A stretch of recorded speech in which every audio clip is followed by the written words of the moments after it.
CPM-ന്റെ തണലിൽ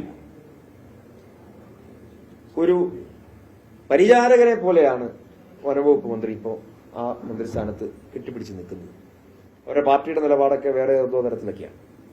CPM-ന്റെ ഔദാര്യത്തിൽ എന്തിനാണ് ഈ വനംവകുപ്പ് മന്ത്രിയെ വെക്കുന്നത്? കേരളത്തിന്റെ വനവിസ്തൃതി വർദ്ധിപ്പിക്കുന്നതിന് വേണ്ടി CPM നടത്തിക്കൊണ്ടിരിക്കുന്ന ഗൂഢാലോചന നമുക്ക് വ്യക്തമാകും. നിലവിലുള്ള ബില്ലിൽ വരുത്തിയിട്ടുള്ള മാറ്റങ്ങൾ ഏതൊക്കെയാണ്, അതിൽ ഏതൊക്കെ മാറ്റങ്ങളോടാണ് വിയോജിപ്പ്, അത് വ്യക്തമാക്കിയാലാണ് അതിൽ ന്യായമായ കാര്യങ്ങളുണ്ടെങ്കിൽ, കഴമ്പുള്ള വിമർശനമുണ്ടെങ്കിൽ അവരോടെല്ലാം മുൻവിധികൾ ഇല്ലാതെ സംസാരിക്കാനും ചർച്ച ചെയ്യാനും ഗവൺമെന്റ് തയ്യാറാണ്. നമസ്കാരം. വന നിയമ ഭേദഗതിക്കെതിരെ മലയോര ജനതയും വിവിധ രൂപതകളും വലിയ പ്രതിഷേധത്തിലാണ്. വന്യമൃഗ ആക്രമണത്തിന്റെ വാർത്തകൾ ദിനം പ്രതി വരുന്നുണ്ട്. ആക്രമണത്തിൽ ജീവൻ നഷ്ടമാകുന്നവരുടെ എണ്ണത്തിലുമുണ്ട് വർധന. കോതമംഗലത്ത് നിന്ന് മാത്രം കഴിഞ്ഞ ഒരാഴ്ചക്കിടെ 2 മരണങ്ങളുടെ കണക്കാണ് നമ്മൾ കേട്ടത്. വന്യമൃഗങ്ങളിൽ നിന്ന് ജനത്തിന് സുരക്ഷ നൽകാൻ സർക്കാർ നടപടി കൈക്കൊള്ളുന്നില്ല എന്ന വിമർശനത്തിനിടെയാണ് കർഷകർക്കും ആദിവാസി വിഭാഗങ്ങൾക്കും ദോഷകരമെന്ന് വിവിധ കർഷക സംഘടനകൾ ഉൾപ്പെടെ ചൂണ്ടിക്കാട്ടുന്ന ഭേദഗതി നിർദ്ദേശങ്ങൾ. മനുഷ്യന് പരിഗണന നൽകാതെ വന്യമൃഗത്തിന് മാത്രം പരിഗണന നൽകുന്ന കാടൻ നിയമമാണോ സർക്കാരിൻ്റേത്? കർഷകരുടെ ആശങ്ക സർക്കാർ പരിഹരിക്കുമോ? ഈ വിഷയമാണ് ഇന്ന് ന്യൂസ് ഈവനിംഗ് വിശദമായി പരിശോധിക്കുന്നത്. സ്വാഗതം.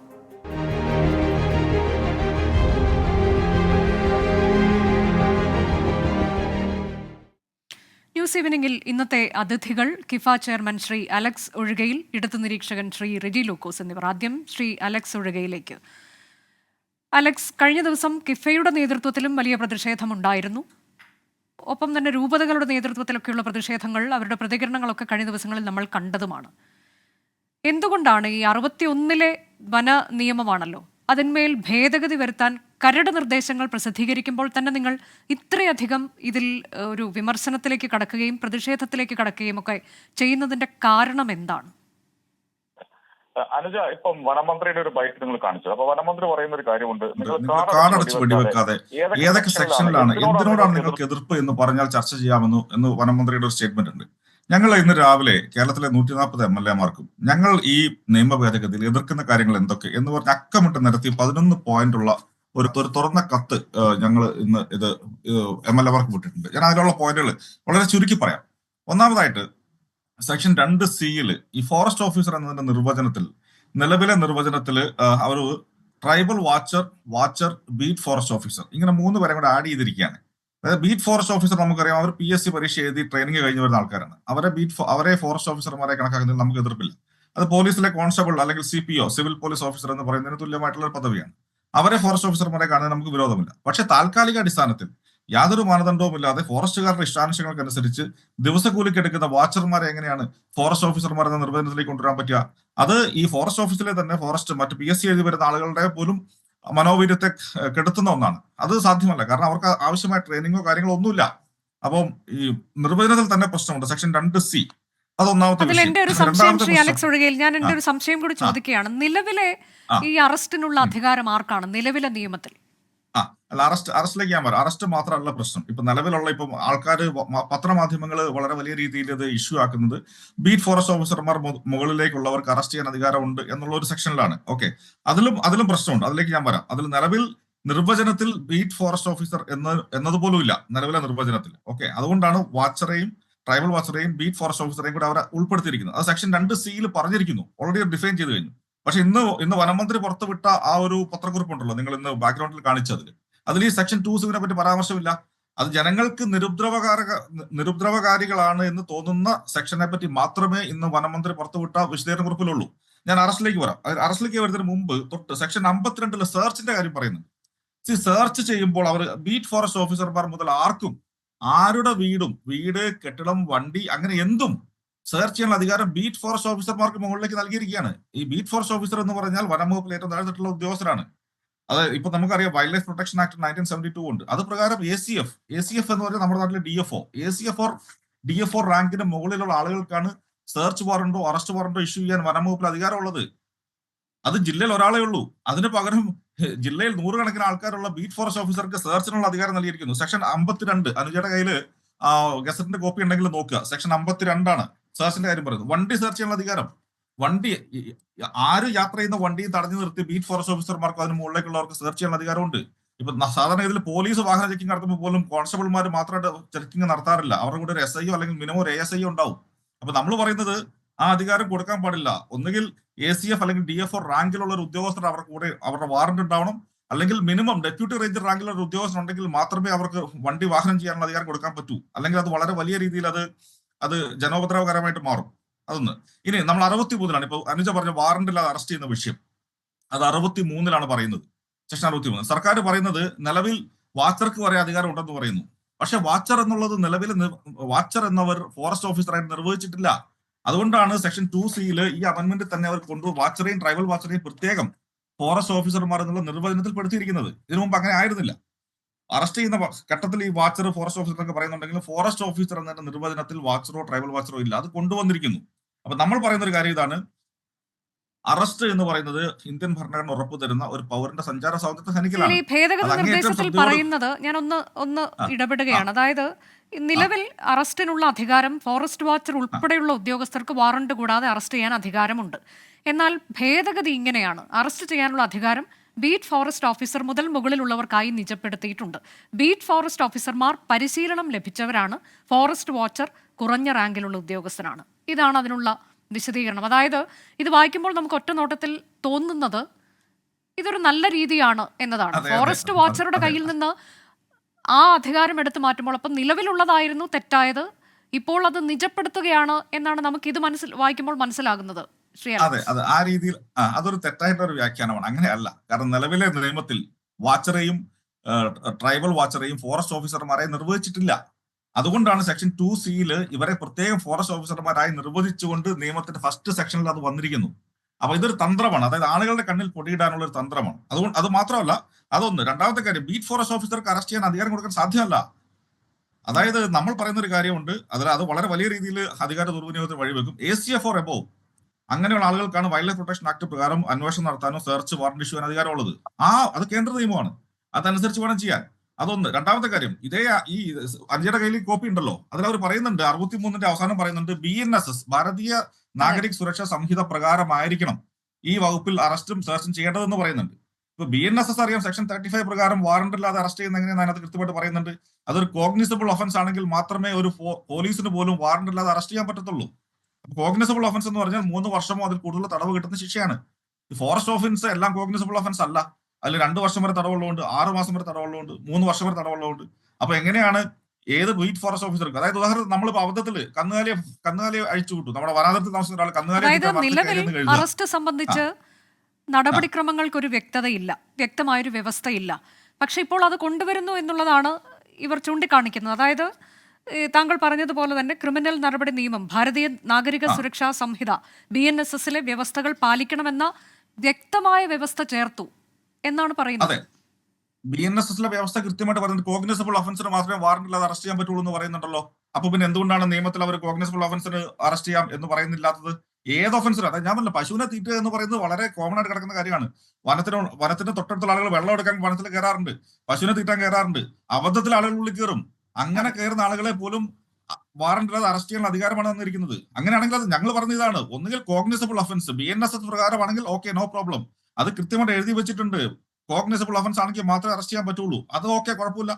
എല്ലാ വന ഓഫൻസും കോഗ്നിസബിൾ ഒഫൻസ് അല്ല.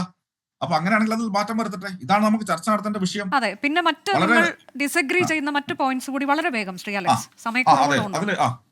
അതെ, അതായത് 63.2 കൃത്യമായിട്ട് പറയുന്നു, അതായത് ഔദ്യോഗിക കൃത്യനിർവഹണം തടസ്സപ്പെടുത്തി എന്ന് പറഞ്ഞുകൊണ്ട് നിലവിൽ കേസെടുക്കുന്നത് പോലീസുകാർക്ക് മാത്രമാണ്. ഇപ്പൊ ഫോറസ്റ്റുകാരെ ഇപ്പൊ ആരെങ്കിലും തടഞ്ഞു നോക്കുക, എന്റെ പേരിൽ കേസുണ്ട്, ഫോറസ്റ്റുകാർ ഔദ്യോഗിക കൃത്യനിർവഹണം തടസ്സപ്പെടുത്തി എന്ന് പറയും. അവർ എനിക്കെതിരെ പെരുവണ്ണാമൂഴി പോലീസ് സ്റ്റേഷനിൽ പോയി പരാതി കൊടുത്തു, പോലീസാണ് എനിക്കെതിരെ കേസെടുത്തത്. ഇപ്പം അനുജയ്ക്ക് അറിയാമല്ലോ, വന്യമൃഗ ശല്യവുമായി ബന്ധപ്പെട്ട് നിരവധി ആളുകളെ ഫോറസ്റ്റുകാർ തടഞ്ഞു വെക്കുകയും ഞങ്ങളുടെ ഒരു മാധ്യമ പ്രവർത്തകരെയും അങ്ങനെ പിടിച്ചുകൊണ്ടുപോയ ഒരു അനുഭവമൊക്കെ നമുക്കുള്ളതാണ്. അതിന് ക്രമസമാധാന പാലനം പോലീസിന്റെ ചുമതലയാണ്. പോലീസിനെ കേസെടുക്കാൻ പാടുള്ളൂ, മൾട്ടിപ്പിൾ ഏജൻസീസ് അധികാരം കൊടുക്കാൻ സാധ്യമല്ല. അപ്പോ ഈ ഫോറസ്റ്റുകാരെ സംബന്ധിച്ചിടത്തോളം അവരെ തടഞ്ഞു വെക്കി അവർ ചോദ്യം ചെയ്യുന്ന ആരെ വേണമെങ്കിലും കൃത്യനിർവഹണം തടസ്സപ്പെടുത്തി എന്ന് പറഞ്ഞ് നോൺ വയലബിൾ വകുപ്പുകളിട്ട് അറസ്റ്റ് ചെയ്യാൻ അധികാരം കൊടുത്തിരിക്കുകയാണ്. 63.2 അനുജയ്ക്ക് നോക്കാം. 63.2 കൃത്യമായിട്ട് പറയുന്നുണ്ട്, section forest officer or above എന്ന് പറഞ്ഞാൽ ഡെപ്യൂട്ടി റേഞ്ചറൊക്കെ താഴെയുള്ള ആളായ സെക്ഷൻ ഫോറസ്റ്റ് ഓഫീസർ, അയാൾക്ക് നമ്മളെ അറസ്റ്റ് ചെയ്യാനും ജാമ്യമില്ലാ കുറ്റത്തിന് അകത്തിടാനുള്ള അധികാരം കിട്ടിയിരിക്കുകയാണ്. കാരണം പറയുന്നത് ഇത്രയാണ്, ഔദ്യോഗിക കൃത്യനിർവഹണം തടസ്സപ്പെടുത്തി. എന്താണ് ഇതിന്റെ ഔദ്യോഗിക കൃത്യനിർവഹണം എന്നുള്ളത് നിർവചനം ഇല്ല. ആർക്കും ആരെയും അറസ്റ്റ് ചെയ്യാൻ പറ്റുന്ന അവസ്ഥയിലേക്ക് പോകും. അത് 63(2). ഇനി 63(3) പറയുന്നു, നിലവിലെ നിയമപ്രകാരം ഫോറസ്റ്റുകാർ അറസ്റ്റ് ചെയ്താൽ അടുത്തുള്ള പോലീസ് സ്റ്റേഷനിലോ അല്ലെങ്കിൽ മജിസ്ട്രേറ്റിന് മുമ്പിൽ ഹാജരാക്കണമെന്നാ. ഇവർ പറയുന്നു പോലീസ് സ്റ്റേഷൻ അല്ലെങ്കിൽ ഫോറസ്റ്റ് സ്റ്റേഷൻ. കൃത്യമായിട്ട് നിങ്ങൾ നോക്കുക, ഫോറസ്റ്റ് വകുപ്പിന്റെ ലോക്കപ്പിൽ കൊണ്ടുപോയി മർദ്ദനത്തിന് വിധേയരാക്കാനുള്ള ലൈസൻസ് കൊടുക്കുന്ന സെക്ഷനാണ് 63(3). റെജി ലൂക്കോസ് മറുപടി പറയുമെന്ന് ഞാൻ വിചാരിക്കുന്നു. നോട്ട് ചെയ്ത് വെക്കുക സെക്ഷൻ. കൃത്യമായിട്ടുള്ള മറുപടി വേണം. പോലീസ് സ്റ്റേഷനിലോ മജിസ്ട്രേറ്റിന്റെ അടുത്തോ മാത്രമേ കൊണ്ടുപോകാൻ പറ്റൂ നിലവിലെ നിയമപ്രകാരം. അത് അങ്ങനെ തന്നെ വേണം, ഫോറസ്റ്റ് സ്റ്റേഷനിൽ കൊണ്ടുപോകാൻ സാധ്യമല്ല. ഇനി ഞാൻ 63(4) പ്രകാരമാണ് BNSSന്റെ സെക്ഷൻ വരുന്നത്. നമ്മൾ ഓൾറെഡി ഡിസ്കസ് ചെയ്തു, ഞാൻ അതിലേക്ക് കടക്കുന്നില്ല. ഇനി 69(2) പ്രകാരം, അതായത് ഏതെങ്കിലും ഒരു ഫോറസ്റ്റ് ഉൽപ്പന്നം കയ്യിൽ വെച്ച് നമ്മൾ അറസ്റ്റ് ചെയ്തു എന്ന് വെക്കുക. അതായത് ഉദാഹരണം ഇപ്പോൾ ഒരു തേനോ അല്ലെങ്കിൽ ഒരു മരമോ എന്തെങ്കിലും. അങ്ങനെ 69(2) പ്രകാരം പറയുന്നത് ഏതെങ്കിലും ഒരു ഫോറസ്റ്റ് ഉൽപ്പന്നം വെച്ച് നമ്മൾ അറസ്റ്റ് ചെയ്താൽ നമ്മൾ തെറ്റു ചെയ്തു എന്ന് പ്രസ്യൂം ചെയ്യാമെന്നാണ്. അടിസ്ഥാന നിയമതത്വം എങ്ങനെയാ? എന്നെ പോലീസ് അറസ്റ്റ് ചെയ്താൽ അത് ക്രിമിനൽ ഒഫൻസിനാണെങ്കിൽ ഞാൻ തെറ്റ് ചെയ്തെന്ന് തെളിയിക്കണം. പോലീസിന്റെ ഉത്തരവാദിത്തം, പ്രോസിക്യൂഷൻ തെളിയിക്കണം. ഞാൻ തെറ്റ് തെളിയിക്കുന്നതിന് പറഞ്ഞാൽ ഞാൻ നിരപരാധിയാ. പക്ഷെ 69(2) പറയുന്നു ഫോറസ്റ്റ് ഒഫൻസിന് അറസ്റ്റ് ചെയ്താൽ അയാൾ തെറ്റുകാരനാണെന്നെങ്കിൽ പ്രസ്യൂം ചെയ്യണം. തെറ്റുകാരനല്ലെന്ന് ഞാൻ തെളിയിക്കണം. ഇതെങ്ങനെയാണ് ജനങ്ങൾക്ക് ഉപകാരം ഉണ്ടാകുന്ന ഒരു സെക്ഷനായിട്ട് പറയുന്നത്? അത് 69(2). ഇനി 72(2) പ്രകാരം സർട്ടിഫിക്കറ്റ് ചെയ്യാനുള്ള അവകാശം. ഇന്ന് മന്ത്രി കൊടുത്ത എക്സ്പ്ലനേഷനിൽ അത് പറയുന്നുണ്ട്. അതായത് ഒരു പ്രോഡക്റ്റ് പ്രൊഡ്യൂസ് വെച്ച് നമ്മളെ പിടിച്ചു എന്ന് നോക്കുക. ആ പ്രോഡക്റ്റ് പ്രൊഡ്യൂസ് ഫോറസ്റ്റിൽ നിന്നുള്ളതാണോ അല്ലയോ എന്ന് സർട്ടിഫിക്കറ്റ് നൽകാൻ റേഞ്ച് ഓഫീസർക്ക് അധികാരം ഉണ്ടെന്നാ പറയാം. ഞാൻ ഇപ്പൊ തേൻ എന്ന് പറയുന്ന സാധനം, വനത്തിൽ തേനുണ്ട്, വനത്തിന് വെളിയിൽ തേനുണ്ട്. ഇപ്പൊ എന്റെ വീട്ടിൽ ഞാൻ ഫോറസ്റ്റിനെതിരെ ശക്തമായിട്ട് പ്രതികരിക്കുന്ന ആളാ. എന്റെ വീട്ടിൽ ഫോറസ്റ്റുകാരൻ റെയ്ഡ് നടത്തി എന്റെ വീട്ടിൽ നിന്ന് ഒരു തേൻ പിടിച്ചിട്ട് റേഞ്ച് ഓഫീസർ പറയാണ് ഇത് ഫോറസ്റ്റിൽ ഉൽപ്പന്നമാണെന്ന് പറഞ്ഞ് സർട്ടിഫിക്കറ്റ് കൊടുത്താൽ ഈ നിയമപ്രകാരമുള്ള മുഴുവൻ നടപടിക്രമങ്ങൾക്കും ആ സർട്ടിഫിക്കറ്റ് ആധികാരിക രേഖയായിട്ട് ഉപയോഗിക്കാന്നാ പറയുന്നത്. അത് എത്ര വലിയ രീതിയിൽ ദുരുപയോഗം ചെയ്യപ്പെടും എന്ന് അനുഷ്ഠിക്ക് മനസ്സിലായോ? അതുപോലെ മരം, ഇപ്പൊ ഞങ്ങളുടെ ഏരിയയിലൊക്കെ ഇപ്പൊ വനത്തിന്റെ അടുത്തുള്ള സ്ഥലത്ത് നിന്ന് മരം വെട്ടിക്കൊണ്ടുപോകുന്നു. റേഞ്ച് ഓഫീസർ വന്ന് വണ്ടിക്ക് വലങ്ങി വന്നിട്ട് പറയാണ് നീ ഈ കൊണ്ടുവന്ന തടി ഫോറസ്റ്റിന്റെ തടിയാണ് എന്ന് പറഞ്ഞ് റേഞ്ച് ഓഫീസർ സർട്ടിഫിക്കറ്റ് ചെയ്ത് കഴിഞ്ഞാൽ അത് ആധികാരിക രേഖയാകും, കോടതിയിൽ നമുക്കത് ഉപയോഗിക്കാൻ പറ്റുമെന്ന് എഴുതി വെച്ചിരിക്കുകയാണ്. ഇത് കിരാത നിയമം അല്ലെങ്കിൽ പിന്നെ എന്താണ്? ഇത്രയും പോയിന്റുകളാണ് ഞാൻ വളരെ കൃത്യമായിട്ട് സെക്ഷൻ ബൈ സെക്ഷൻ പറഞ്ഞു കഴിഞ്ഞു. റെജി ലൂക്കോസ് ഇതിന് സെക്ഷൻ ബൈ സെക്ഷൻ മറുപടി പറയാമെന്നുള്ളതാണ് എനിക്ക് അഭ്യർത്ഥിക്കാൻ. റെജി ലൂക്കോസ്, നമുക്ക് സമയം വളരെ കുറവാണ്. ഇപ്പോൾ ജോസ് കെ മാണി നിങ്ങൾക്കൊപ്പമുള്ള കക്ഷിയുടെ നേതാവാണ്. അദ്ദേഹം ചില കാര്യങ്ങൾ ഈ അലക്സ് ഒഴികയിൽ പറഞ്ഞ കാര്യങ്ങൾ ഉൾപ്പെടെ ചൂണ്ടിക്കാട്ടിക്കൊണ്ടാണ് മുഖ്യമന്ത്രിയെ കണ്ടത്. അതിൽ അനുകൂലമായ മറുപടി ലഭിക്കുന്നു എന്ന് പറയുമ്പോഴും എന്റെ ചോദ്യം, എന്തുകൊണ്ടാണ് വനം മന്ത്രി ഇന്ന് അദ്ദേഹത്തിന്റെ പ്രതികരണം ഇപ്പോഴത്തേത് അനാവശ്യ വിവാദമാണ്, കഴമ്പുണ്ടെങ്കിൽ ചർച്ചയാകാമെന്നതാണ്? ഇത് പ്രത്യക്ഷത്തിൽ തന്നെ ഇവർ പറയുന്നതിൽ കഴമ്പുണ്ട് എന്ന് വനമന്ത്രിക്ക് തോന്നാത്തത് എന്തുകൊണ്ടാണ്? ആദ്യമായിട്ട് തന്നെ ബഹുമാനപ്പെട്ട സുഹൃത്ത് അലക്സ് പറഞ്ഞതിനോട് 100% യോജിച്ചുകൊണ്ടാണ് ഈ ചർച്ച ഞാൻ പങ്കെടുക്കുന്നത്. വനമന്ത്രി രാമചന്ദ്രയുടെ രാവിലത്തെ പത്രസമ്മേളനം ഞാൻ ശ്രദ്ധിച്ചിരുന്നു. വനമന്ത്രിയുടെ ഭാഗത്ത് നിന്ന് വന്ന 1-2 വാക്കുകൾ അദ്ദേഹത്തിന്റെ അപക്വതയാണോ അങ്ങനെ പറയാനായിട്ട്, അല്ലെങ്കിൽ അദ്ദേഹത്തിന്റെ ഉദ്യോഗസ്ഥന്മാരെ തെറ്റിദ്ധരിപ്പിച്ചതിന്റെ പേരിലാണ് അദ്ദേഹം പറഞ്ഞതെന്നുള്ള സംശയവും. പ്രത്യേകിച്ച് സഭാ നേതാക്കന്മാരും കർഷകരും അതുപോലെ തന്നെ മറ്റു രാഷ്ട്രീയ പാർട്ടി പ്രവർത്തകരെല്ലാം പറയുന്നത് തന്നെ അബക്കമാണ്, അല്ലെങ്കിൽ പ്രത്യേകിച്ച് സഭാ നേതാക്കന്മാർ പറയുന്ന അബക്കമാണ്, അങ്ങനെ പ്രതികരിക്കരുത് എന്നൊക്കെ പറഞ്ഞത് വളരെ മോശമായിപ്പോയി. കാരണം അവർ സംസാരിക്കുന്നത് അവർക്ക് അരമനയ്ക്ക് വേണ്ടിയിട്ടല്ല, നാട്ടിലെ കർഷകർക്കും ജനങ്ങൾക്കും വേണ്ടിയിട്ടാണ്. ഞാനിത് പറയാൻ നിർബന്ധിതനായ, കാരണം അങ്ങനെയൊന്നും ഒരു വനമന്ത്രി പറയാൻ പാടില്ല. ഇതിനകത്ത് ഏറ്റവും വലിയ എന്താ പറയുക നീചമായ വകുപ്പുകൾ എന്ന് പറഞ്ഞത് 1961 വനനിയമ ഭേദഗതിയിൽ കൊടുത്തിരിക്കുന്നത് പോലീസിന്റെ അധികാരം വനംവകുപ്പിന് കൊടുക്കണം എന്നുള്ളതാണ്. എന്തൊരു അതിക്രമമാണിത്! പോലീസിന്റെ ഭരണാധികാരത്തെ പോലും വെല്ലുവിളിക്കുന്ന രീതിയിൽ ഫോറസ്റ്റുകാർക്ക് അധികാരം കൊടുക്കുക എന്ന് പറഞ്ഞാല് നമ്മള് നേടിയെടുത്ത ജനാധിപത്യത്തിനും മനുഷ്യാവകാശത്തിനും അടുത്ത നിയമസഭാ സമ്മേളനത്തിൽ കൊണ്ടുവന്ന് അത് പാസാക്കിയെടുക്കാനുള്ള തീരുമാനത്തിലേക്കായിരുന്നല്ലോ സർക്കാർ പോയത്. അല്ല, സർക്കാരിന് ഞാൻ പറഞ്ഞില്ല, വനംവകുപ്പിലെ ചില DFOമാര് വനംവകുപ്പ് ഒരു സ്വതന്ത്ര രാജ്യമാണെന്നും അവിടെ പ്രവേശിക്കാതെ നോക്കാനോ പാടില്ല എന്നുള്ള അവരുടെ തിട്ടൂരം അവർക്ക് വിലസാൻ വേണ്ടിയിട്ട് ജനങ്ങൾക്കെതിരെ പ്രവർത്തിക്കുന്ന ഒരു ഡിപ്പാർട്ട്മെന്റാണ് വനംവകുപ്പ് എന്ന് പറയുന്നത്. 100 കണക്കിന് ആൾക്കാരെ വന്യമൃഗങ്ങൾ ചവിട്ടിക്കൊന്നാലും അവർക്കൊരു പ്രശ്നമല്ലത്. 10 ലക്ഷം രൂപ മന്ത്രിസഭ പരിശോധിച്ചതല്ലേ ഈ കരട്, ശ്രീ റെജി ലൂക്കോസ്? അല്ലത് ഞാനത് പറഞ്ഞുകൂട്ടാ. മന്ത്രിസഭാ യോഗത്തിൽ തന്നെ അഭിപ്രായ വ്യത്യാസങ്ങൾ ഉണ്ടായിരുന്നു. അതിപ്പോ വനംവകുപ്പ് മന്ത്രി പ്രസ് ചെയ്തിട്ടുണ്ടെങ്കിൽ സ്വാഭാവികം ഉണ്ടാകുന്ന നടപടികൾ മാത്രമേ ഉള്ളൂ. ഈ കരട് പ്രസിദ്ധീകരിക്കുകയാണല്ലോ ചെയ്തത് സർക്കാർ. അല്ലെ, അതുകൊണ്ടാണല്ലോ ഞാൻ അതിനെതിരെ ഇപ്പൊ ഈ ചർച്ചയിൽ ഒരു CPM പ്രവർത്തകനായിട്ട് ഒരു സംസാരിക്കുന്നത്. ഇതിപ്പം ജോസ് കെ മാണിയുടെ ആയിട്ട് ബഹുമാനപ്പെട്ട മുഖ്യമന്ത്രിയായിട്ടുള്ള കൂടിക്കാഴ്ച വളരെ ശുഭോദരകമാണ്.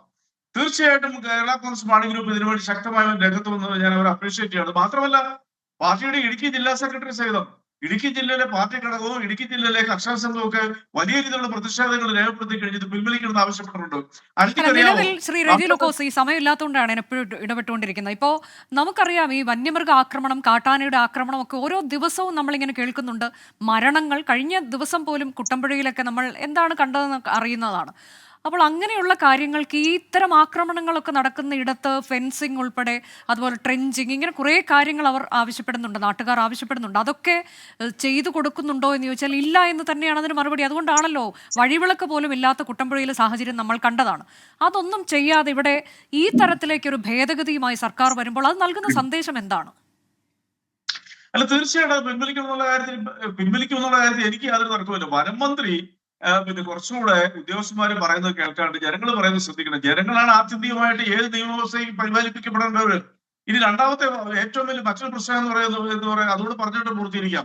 അതായത് നമ്മുടെ 85% കുടിയേറ്റ കർഷകർ താമസിക്കുന്നത് വനം ഭൂമിയായിട്ട് സമീപ പ്രദേശങ്ങളിലാണ്. അവർക്ക് ഇനി വനത്തിലേക്ക് നോക്കാൻ പാടില്ല, അതിലെ ഒഴുകുന്ന അരുവികളിൽ പോയി കുളിക്കാൻ പാടില്ല. അങ്ങനെ കുളിച്ചിട്ടുണ്ടെങ്കിൽ 5-6 വർഷം തടവിൽ കിടക്കേണ്ട സാഹചര്യങ്ങൾ, അവരുടെ വളർത്തുമൃഗങ്ങളെ പോയി കുളിപ്പിക്കാൻ പാടില്ല. ഇതൊരു ലോകമാവേണ്ടത് ഇവിടെ ഭൂലോകത്തിൽ എവിടെയായിരിക്കും ഇങ്ങനെ ഒരു നിയമഭേദഗതി കൊണ്ടുവരുന്നുണ്ടോ? നമുക്ക് ആലോചിക്കാൻ പറ്റില്ല. ഏത് പാർട്ടി ഭരിച്ചാലും അംഗീകരിക്കാൻ പറ്റുമോ? അതുകൊണ്ടാണ് പറയുന്നത് ബഹുമാനപ്പെട്ട AK ശശീന്ദ്രന്റെ ഭാഗത്തു നിന്നും ഒരു നിരുത്തരവാദപരമായിട്ടുള്ള പ്രസ്താവനയാണ് വന്നിരിക്കുന്നത്. പറയുന്നത് എനിക്ക് യാതൊരു മടിയില്ല. കാരണം ജനങ്ങളോടൊപ്പമാണ് ഒരു രാഷ്ട്രീയ പ്രവർത്തകരും സാമൂഹിക പ്രവർത്തകരും ജനങ്ങളുടെ പക്ഷത്ത് നിന്ന് സംസാരിക്കണ്ടേ. അതിന് ഒരു സംശയമില്ല കാര്യമില്ല. കാരണം അദ്ദേഹം പറഞ്ഞത് കേട്ടപ്പോൾ ഞാൻ ഞെട്ടിപ്പോയി. സഭാ നേതാക്കന്മാർക്ക് അതെ, ശ്രീ അലക്സ് ഒഴികയിൽ ഇപ്പോ ജോസ് കെ മാണി താങ്കൾ പറഞ്ഞ കാര്യങ്ങൾ ഉൾപ്പെടെ അദ്ദേഹം ചൂണ്ടിക്കാട്ടുന്നത് ശ്രദ്ധിച്ചല്ലോ. ഇതെല്ലാം മുഖ്യമന്ത്രിയെ ധരിപ്പിച്ചിട്ടുണ്ട് എന്ന് പറയുന്നു. മുഖ്യമന്ത്രി അത് പരിശോധിക്കും, അത് പരിശോധിക്കാതെ ഇതിന്റെ തുടർ നടപടികളിലേക്ക് പോകില്ല എന്ന ഉറപ്പ്. ആ ഉറപ്പ് നിങ്ങൾ വിശ്വാസത്തിൽ എടുക്കുന്നുണ്ടോ? ജോസ് കെ മാണി പറഞ്ഞ ഉറപ്പായതുകൊണ്ട് അത്ര വിശ്വാസം പോരാ. കാരണം അദ്ദേഹത്തിന്റെ പാർട്ടി പ്രതിനിധി ഇരുന്ന മന്ത്രിസഭയല്ലേ ഇത് അംഗീകരിച്ചത്.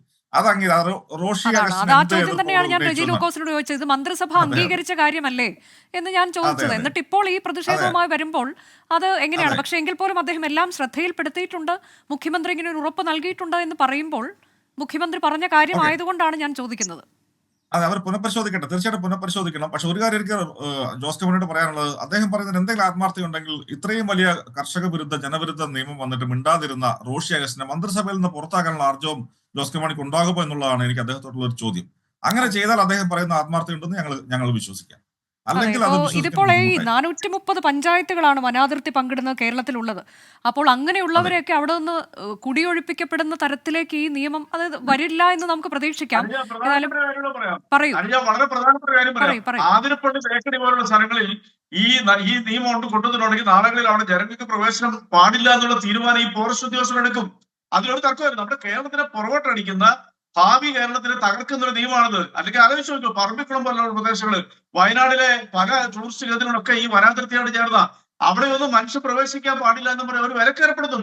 അത് ഒരു തർക്കമില്ല കാര്യത്തിൽ, അതിൽ യാതൊരു സംശയവും. ഇപ്പൊ കേരളത്തിനെ കൊണ്ടുവന്നിരിക്കുന്നത് ഏത് സർക്കാരാണ് ശ്രീ റെജി ലൂക്കോസ്? അല്ല, ഭേദഗതി കൊണ്ടുവന്നിരിക്കുന്നു. എത്രയോ മന്ത്രിസഭാ തീരുമാനം. പിന്നെ ജോസ് കെ മാണി പറഞ്ഞ അവിശ്വസിക്കണ്ട. കേരളത്തിന്റെ മുഖ്യമന്ത്രിയാണ് വാക്ക് കൊടുത്തിരിക്കുന്നത്. ബഹുമാനപ്പെട്ട കേരളത്തിന്റെ മുഖ്യമന്ത്രി ഒരിക്കലും കേരളത്തിലെ ജനങ്ങൾക്കെതിരെ ഒരു നിയമം അവതരിപ്പിക്കാൻ അദ്ദേഹം അംഗീകരിക്കത്തില്ല. ഇതിപ്പോ തെറ്റിദ്ധാരണയുടെ വെറും ഉദ്യോഗസ്ഥന്മാർ കൊടുത്താൽ ഈ തെറ്റിദ്ധാരണ എന്നൊക്കെ പറയുമ്പോൾ ഇത് മന്ത്രിസഭ കണ്ടു കഴിഞ്ഞ കാര്യമാണോ എന്നുള്ളിടത്താണ് നമ്മൾ അത് ചോദ്യം വീണ്ടും ചോദിച്ചുകൊണ്ടേയിരിക്കുന്നത്. ശ്രീ അലക്സ് ഒഴികയിൽ ഒരൊറ്റ വരിയിൽ പറഞ്ഞ് അവസാനിപ്പിക്കാം ചർച്ച. കിഫ ഈ വിഷയം ഉയർത്തിക്കൊണ്ടുവന്ന് ഞങ്ങൾ സമരരംഗത്ത് ഇറങ്ങുന്നത് വരെ എവിടെയായിരുന്നു ജോസ് കെ മാണിയും കേരള കോൺഗ്രസും റെജി ലൂക്കോസും CPM? അതെ, പക്ഷേ ഇത് ആദ്യം തന്നെ ചൂണ്ടിക്കാണിച്ചത് തങ്ങളാണ് എന്നാണ് ഇപ്പോൾ ജോസ് കെ മാണി പറഞ്ഞത്. എനിക്കറിയില്ല അങ്ങനെ ഒരു കാര്യം ഉള്ളതായി. ജോസ് കെ മാണിയുടെ പ്രസ്താവന എന്താണെന്ന് ഒരാഴ്ചയാണ്. ഞങ്ങൾ 3 ആഴ്ചയായിട്ട് ഈ വിഷയത്തിൽ സമരത്തിലാണ്. അതെ, ഞങ്ങൾ 3 ആഴ്ചയായി ഇതിൽ സമരത്തിലാണ്. ജോസ് കെ മാണിയുടെ പ്രസ്താവന വന്നത് ഒരാഴ്ച മുമ്പാണ്.